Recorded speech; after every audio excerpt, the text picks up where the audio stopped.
Hello दोस्तों, स्वागत है आप सभी का हमारे चैनल एजुकेशन आश्रम में। आप सब कैसे हैं? उम्मीद करती हूँ अच्छे होंगे, स्वस्थ होंगे, ज़बरदस्त होंगे, मस्त होंगे। सभी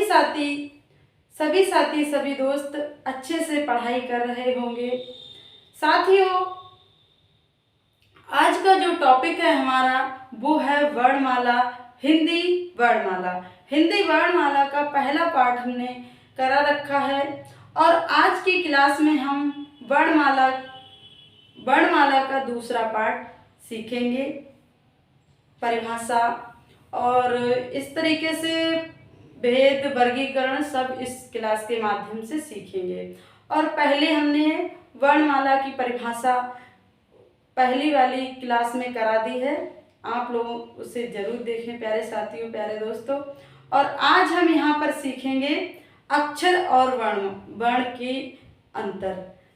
अक्षर और वर्ण में क्या अंतर होता है, ठीक है। आज हम इसकी परिभाषा सीखेंगे और आगे वर्ण सीखेंगे, 52 वर्ण किस तरीके से होते हैं, ठीक है। चलिए क्लास को स्टार्ट करते हैं। क्लास के अंत तक जरूर बने रहेंगे सभी साथी, सभी दोस्त, सभी मित्र। चलिए क्लास को स्टार्ट करते हैं। ध्यान पूर्वक सभी हमारे साथी पढ़ेंगे, ठीक है। अक्षर और वर्ण में क्या अंतर है प्यारे साथियों, प्यारे दोस्तों। अक्षर और वर्ण में क्या अंतर है, ठीक है। सबसे पहले ये हमें जान लेना बहुत जरूरी है। हमें पता होना चाहिए कि अक्षर और वर्ण में क्या अंतर है, ठीक है। अक्षर की परिभाषा, ठीक है। अक्षर की परिभाषा हमारे साथी देखेंगे। अक्षर की परिभाषा और वर्ण की परिभाषा, ठीक है। चलिए, जो ध्वनि मुख से निकलकर, सभी साथी सभी दोस्त ध्यान रखेंगे, जो ध्वनि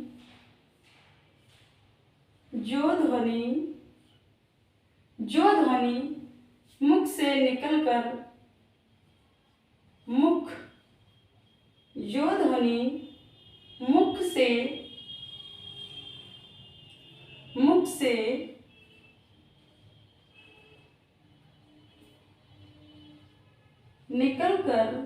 जो ध्वनि मुख से निकलकर, ठीक है, जो ध्वनि मुख से निकलकर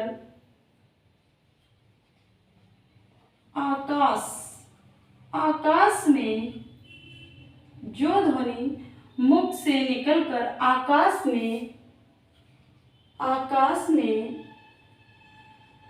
व्याप्त हो जाती है, ठीक है। जो ध्वनि मुख से निकलकर आकाश में व्याप्त हो जाती है, उसे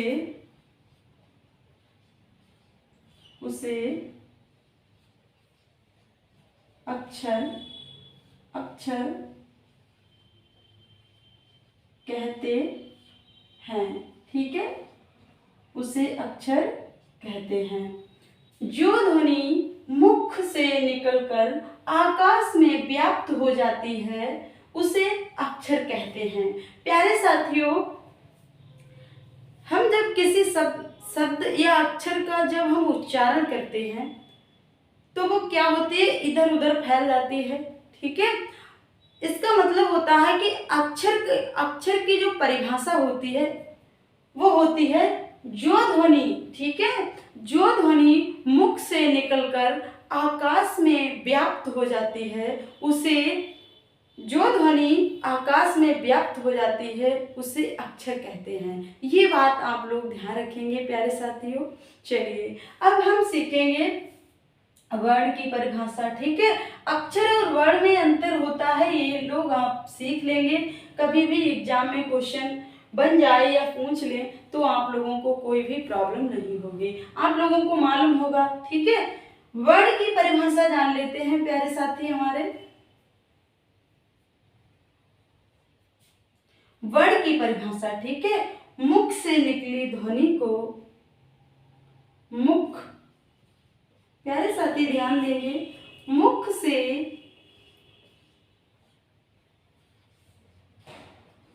निकली ठीक है। मुख से निकली ध्वनि को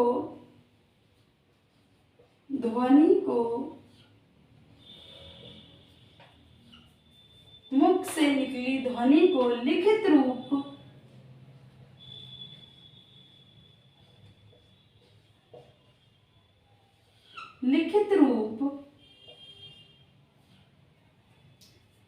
मुख से निकली ध्वनि को लिखित रूप देना देना ही मुख से निकली ध्वनि को लिखित रूप देना ही वर्ण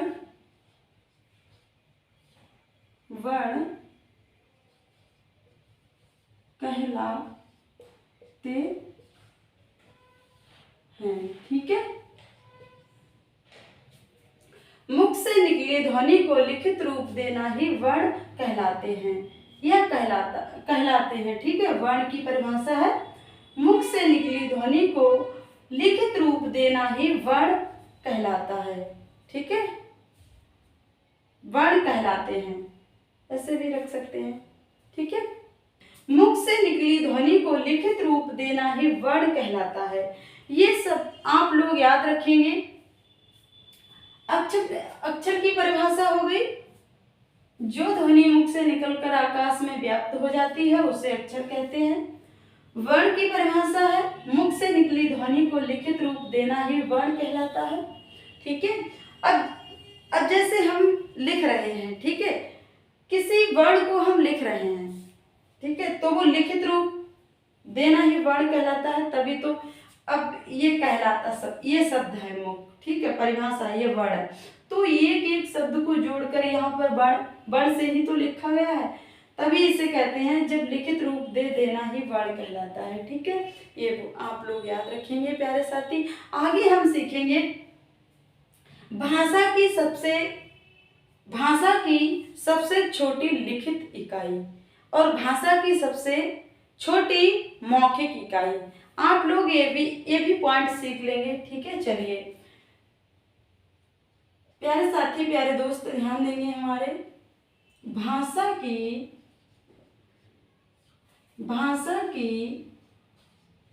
सबसे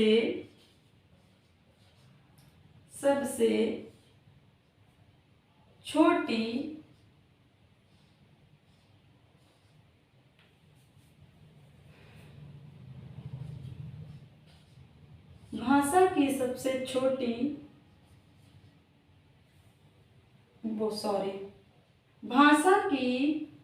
भाषा की सबसे छोटी लिखित इकाई क्या है? लिखित इकाई।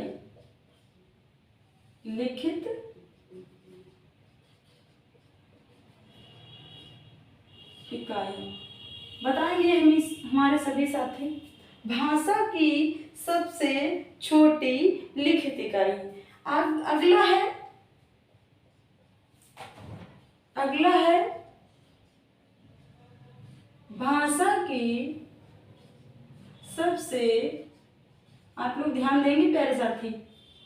ठीक है। भाषा की सबसे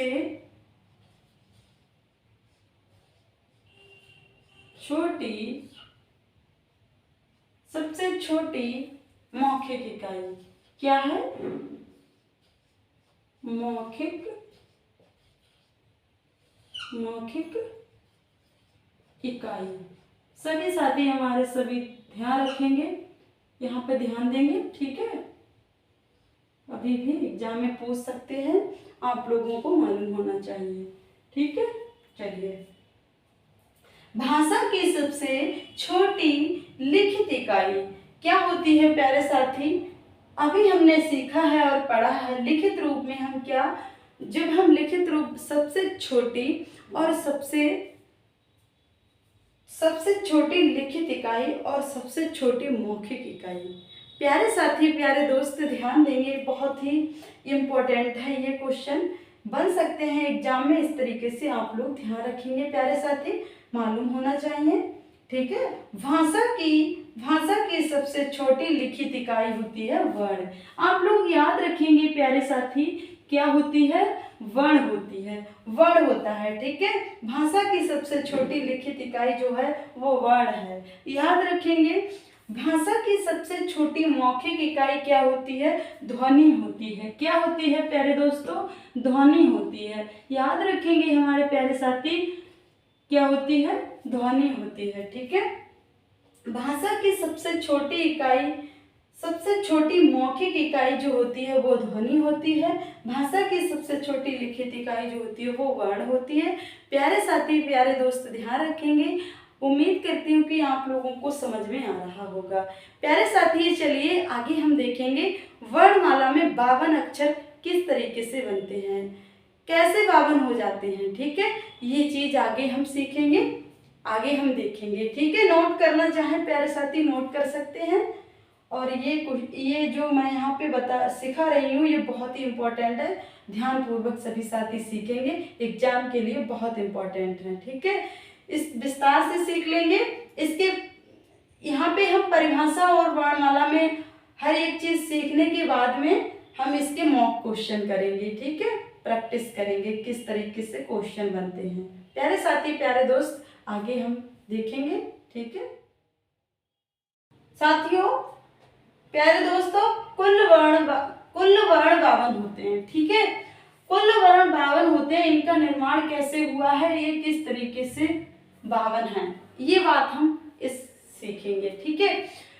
कैसे निर्माण हुआ है, कैसे है ये 52, ठीक है, मालूम होना चाहिए। ये जो 52 वर्ण है वो कैसे हैं, किस तरह से हैं, देखेंगे सभी साथी, सभी दोस्त, ठीक है। पहला हमारा क्या है? स्वर, ठीक है।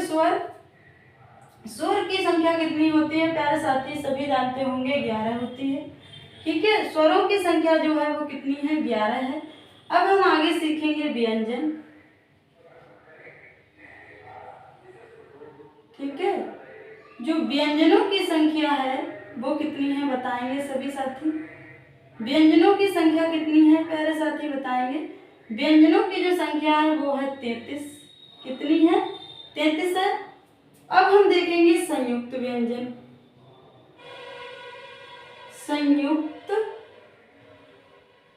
संयुक्त व्यंजन, ठीक है।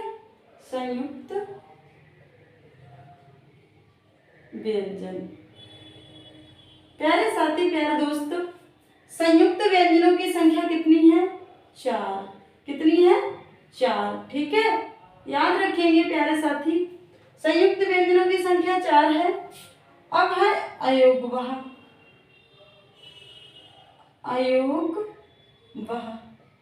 अयोगवह हमारे कितने हैं? अयोगवह की संख्या कितनी है? 2 है।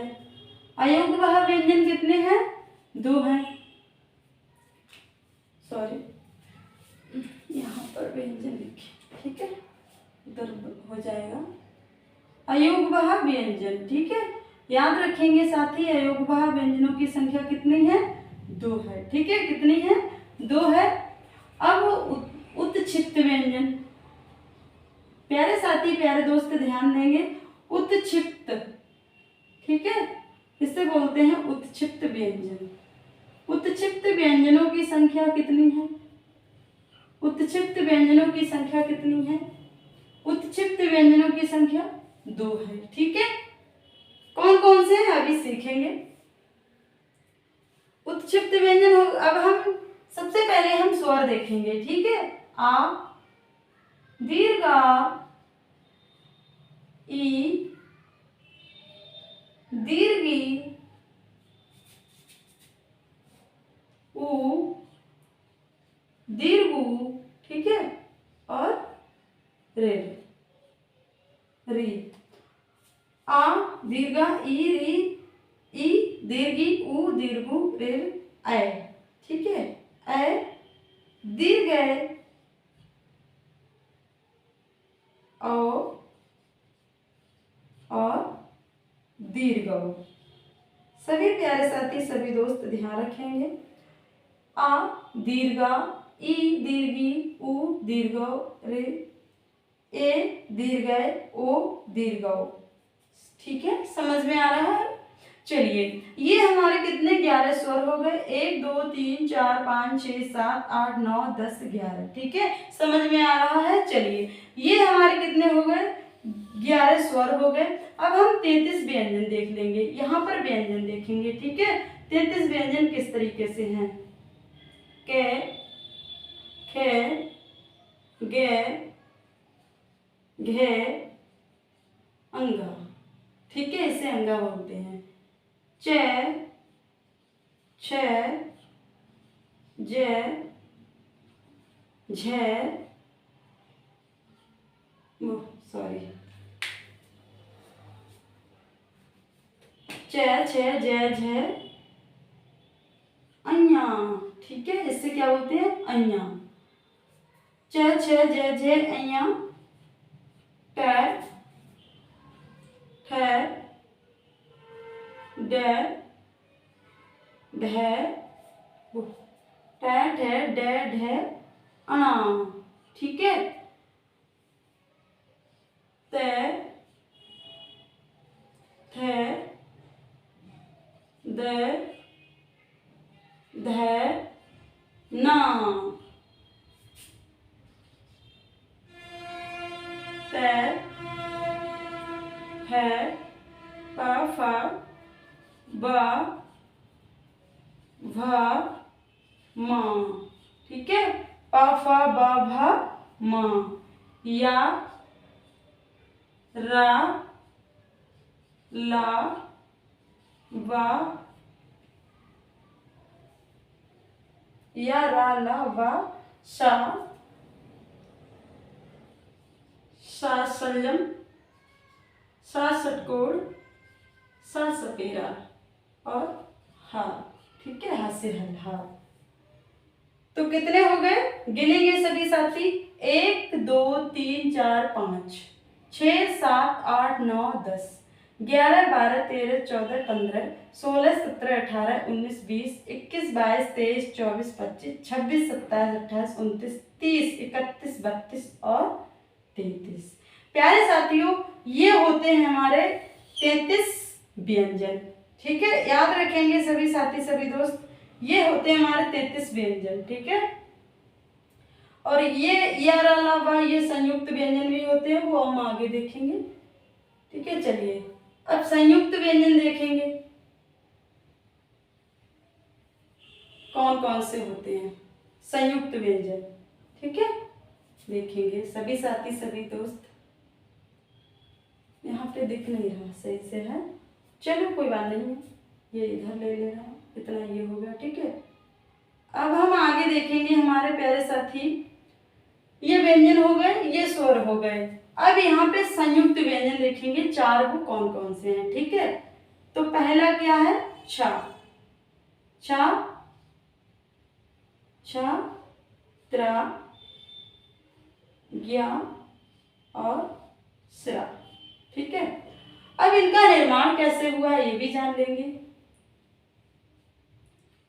का धन सा, का धन सा, कषा, क्या बोलते हैं इसे, कषा, कषा, का धन सा, का धन सा से बना है ये, का धन सा से ये बना है शब्द, इसे बोलते हैं कषा।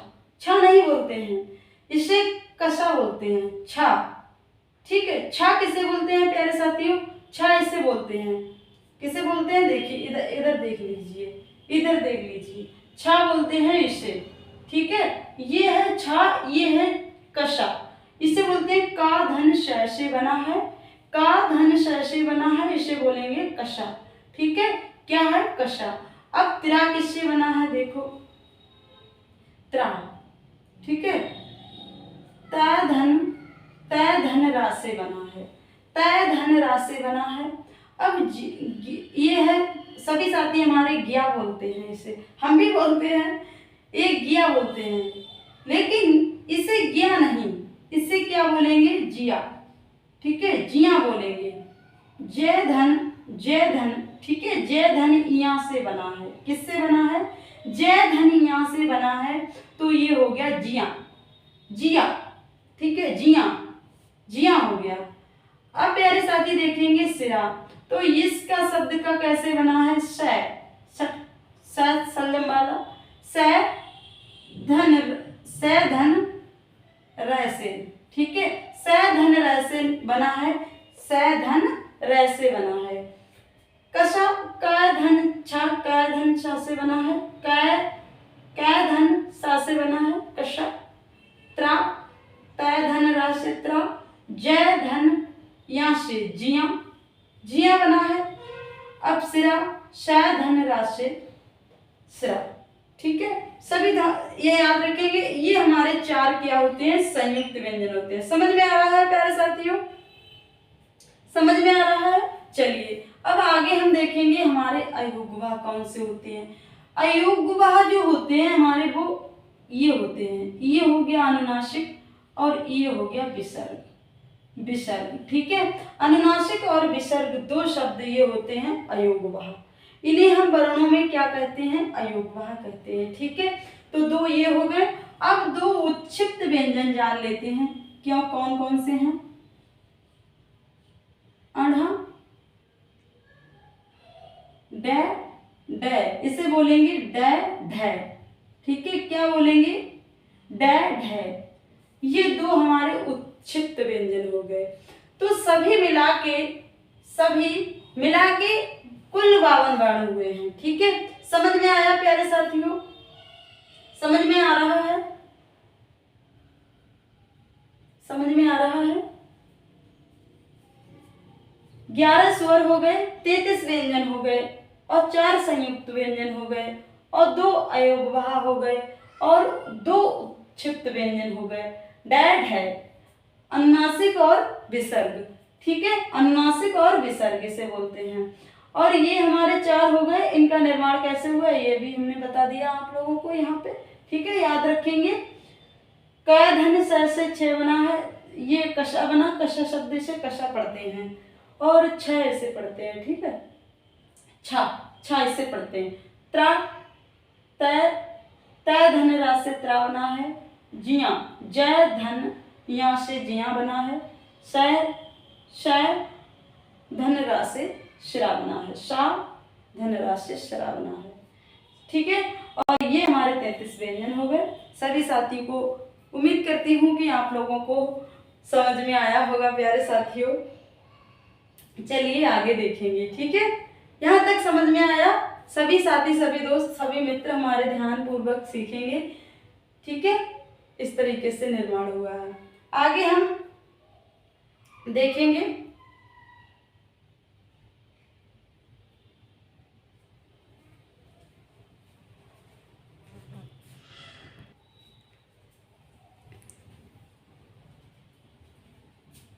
प्यारे साथियों, प्यारे दोस्तों, ध्यान देंगे। आगे हम सीखेंगे स्वरों का वर्गीकरण, ठीक है।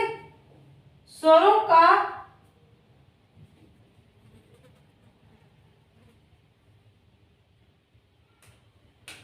यहाँ पर भी होगा, ठीक है, इस तरीके से वर्गीकरण, स्वरों का वर्गीकरण, ठीक है प्यारे साथियों। क्या है, स्वरों का वर्गीकरण।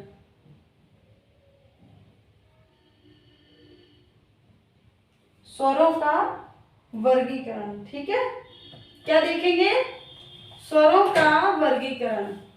प्यारे साथी, प्यारे दोस्त, ध्यान देंगे, स्वरों का वर्गीकरण, ठीक है।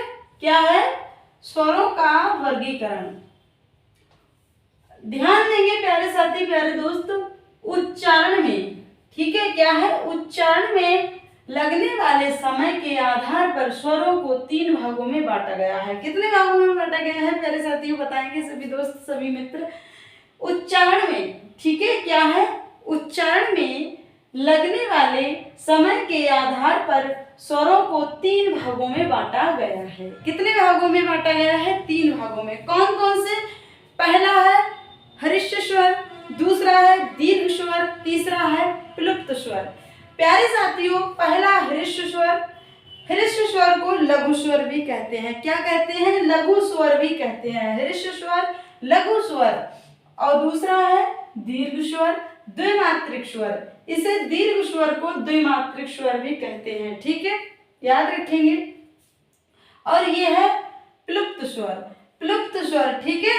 हम जानेंगे हृस्व स्वर के बारे में, देखेंगे हृस्व स्वर, ठीक है, जिनके उच्चारण में कम समय लगे, ठीक है, जिनके उच्चारण में कम समय लगे उन्हें लघु स्वर कहते हैं या हृस्व स्वर कहते हैं। जैसे आइए सभी साथी सभी दोस्त देखेंगे, ठीक है। क्या है, चल नहीं रहा है, चलिए दूसरा लेते हैं। चलिए चल नहीं रहा है, नहीं चल रहा है, चलो इसे लेते हैं, ठीक है। जिनके उच्चारण में कम समय लगे उन्हें लघु स्वर कहते हैं। जैसे आइए देखेंगे सभी साथी, आ, ठीक है, आ कम समय लग रहा है, आ, ठीक है, आ ई, ठीक है, दीर्घी वो सॉरी लघु, ठीक है, आ लघु, आ लघी लघु ई, आ ई कम समय लग रहा है, ठीक है, उ रे, क्या है, रे, ठीक है।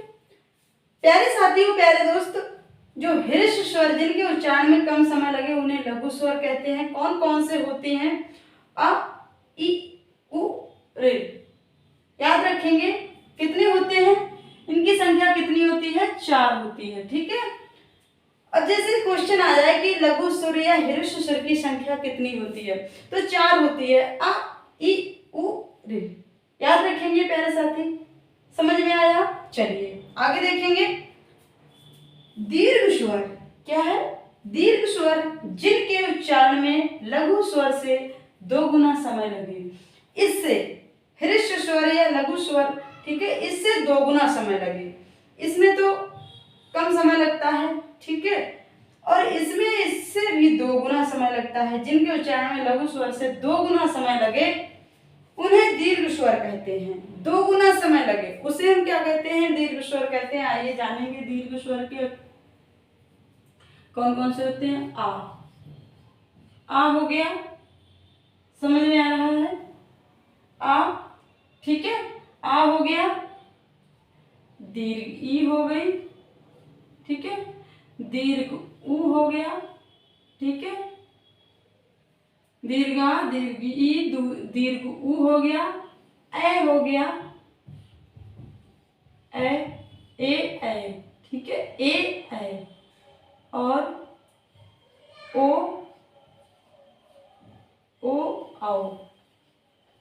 आओ, ठीक है, ये होते हैं।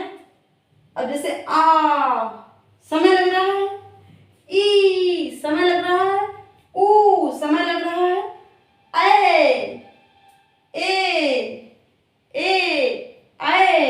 ओ आओ, है ना साथियों। उच्चारण करके देखेंगे हमारे प्यारे साथी, ठीक है।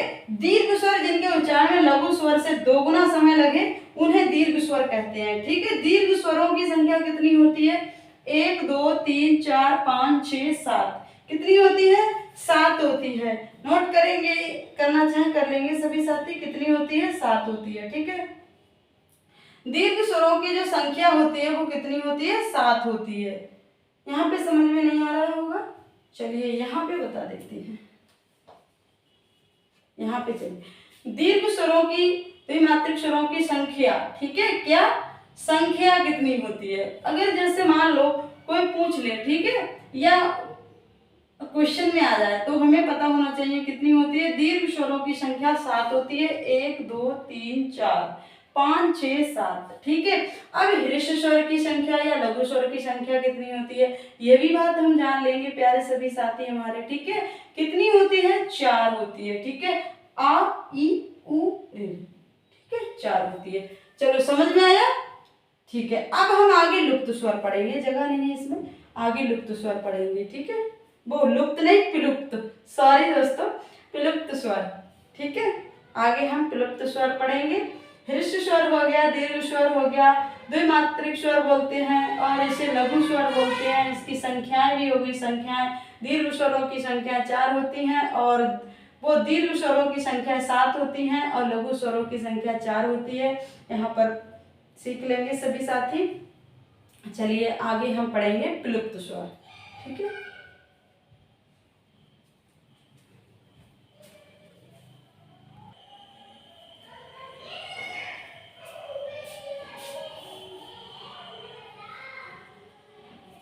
प्यारे साथियों, प्यारे दोस्तों, चलिए आगे हम देखेंगे प्लुत स्वर। सॉरी दोस्तों, मैं आपसे ये जो है प्लुत स्वर है और हमने इसे पढ़ा था प्लुप्त स्वर। सॉरी दोस्तों, मुझसे गलती हो गई। ये जो है ये प्लुत स्वर है। ठीक है, हम गलती से हमने इसे प्लुप्त स्वर पढ़ दिया, सॉरी। प्लुत स्वर देखेंगे, प्लुत स्वर जिनके उच्चारण में दीर्घ स्वर से कुछ अधिक समय लगे या लघु स्वर से 3 गुना समय लगे, जैसे ओम। ओम क्या बोलते हैं? ओम, राम। ठीक है, ये मतलब जितना ही बड़ा बड़ा बोल रहे हैं ना, ओम कितना समय लग रहा है, राम अधिक समय लग रहा है ना। तो जिनके उच्चारण में दीर्घ स्वर से कुछ अधिक समय लगे या लघु स्वर से 3 गुना समय लगे, उन्हें हम क्या कहते हैं? उन्हें हम प्लुत स्वर कहते हैं। प्यारे साथियों, प्यारे दोस्तों, ये थी प्लुत स्वर की परिभाषा हो गई। प्लुत स्वर हो गए और ह्रस्व स्वर हो गए, दीर्घ स्वर हो गए, और यह क्या है? प्लुत स्वर। सॉरी, मैं माफी चाहती हूँ, मुझसे गलती हो गई, मैंने यह प्लुप्त पढ़ दिया था। ठीक है, ध्यान नहीं रहा होगा। ये प्लुत स्वर है। ठीक है, क्या है? प्लुत स्वर। प्यारे साथियों, प्यारे दोस्तों, आगे हम देखेंगे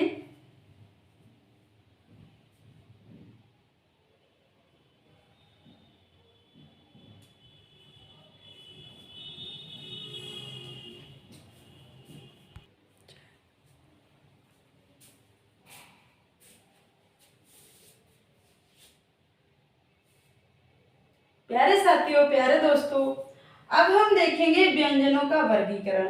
अब व्यंजनों का वर्गीकरण देखेंगे। ठीक है, ऑप्शन पहला है कंठ व्यंजन। ठीक है, जो कंठ को स्पर्श करके बोले जाते हैं। ठीक है, जो कंठ को स्पर्श करता है उसे हम कंठ व्यंजन कहते हैं। याद रखेंगे सभी साथी, सभी दोस्त, का, ख, ग, घ, अंगा। ठीक है, का, ख, ग, घ, अंगा, ये जो होते हैं का, ख कंठ से। ठीक है, तो कंठ व्यंजन होते हैं का, ख, ग, घ, अंगा। याद रखेंगे।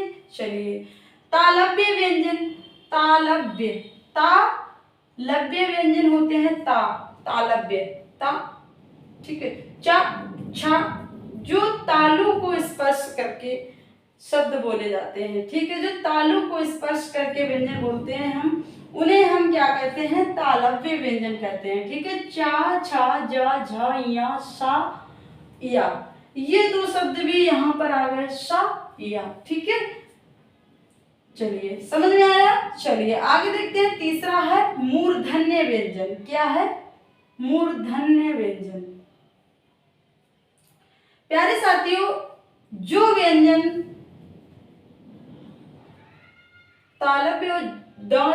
तालव और दंत से मिलके स्पर्श होते हैं। ठीक है, उसे कहते हैं ट,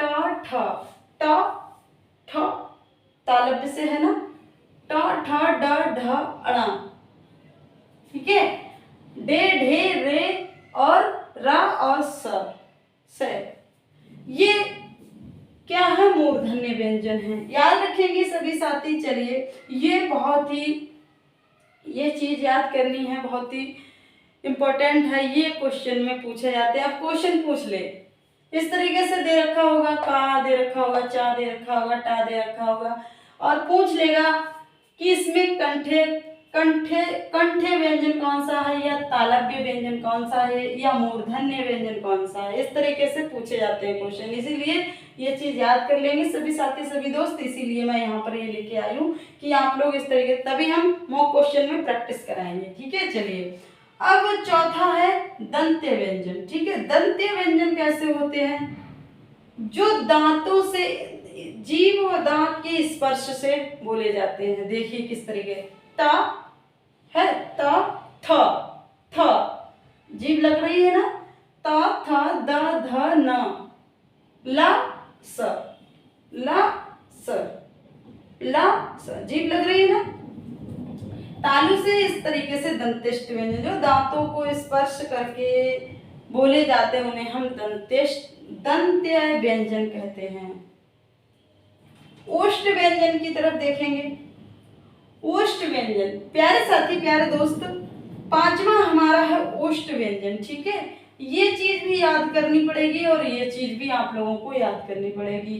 ठीक है, बहुत ही इंपॉर्टेंट है, क्वेश्चन में यहाँ से क्वेश्चन बनते हैं। ठीक है, व्यंजनों का वर्गीकरण है, यहाँ से क्वेश्चन अधिकतर बनते हैं। ठीक है, इस बार यूपी पुलिस में भी बने थे, दो तीन क्वेश्चन आए थे इस तरीके के। चलिए प्यारे साथियों, प्यारे दोस्तों, ओष्ठ व्यंजन, अब हम देखेंगे ओष्ठ व्यंजन। ओष्ठ व्यंजन पा, फा, वा, भा, मा। कौन कौन से हैं? पा, फा, वा, भा, मा। ठीक है, याद रखेंगे। चलिए अगला है छठा दंतोष्ठ व्यंजन। दंतोष्ठ व्यंजन क्या है? वा, सिर्फ हमारा क्या है? वा, वा जिससे बोलते हैं, ये कौन सा है? वा, वा। ठीक है, बोलते हैं वा, वा, तो ये है दंतोष्ठ व्यंजन। ठीक है, अब काकल्य व्यंजन। काकल्य व्यंजन हमारा सिर्फ क्या है? हा। ठीक है, हा, जो कंठ से थोड़ा नीचे, कंठ के थोड़ा नीचे से स्पर्श होता है। ठीक है, हा, काकल्य व्यंजन बोलते हैं। ठीक है, अब क्वेश्चन में पूछ ले कि काकल्य व्यंजन कौन सा है, तो आप लोग बता देंगे कि काकल्य व्यंजन कौन सा है? हाँ है। ठीक है, ध्यान रखेंगे सभी साथी, सभी दोस्त, आप लोगों को समझ में आया होगा।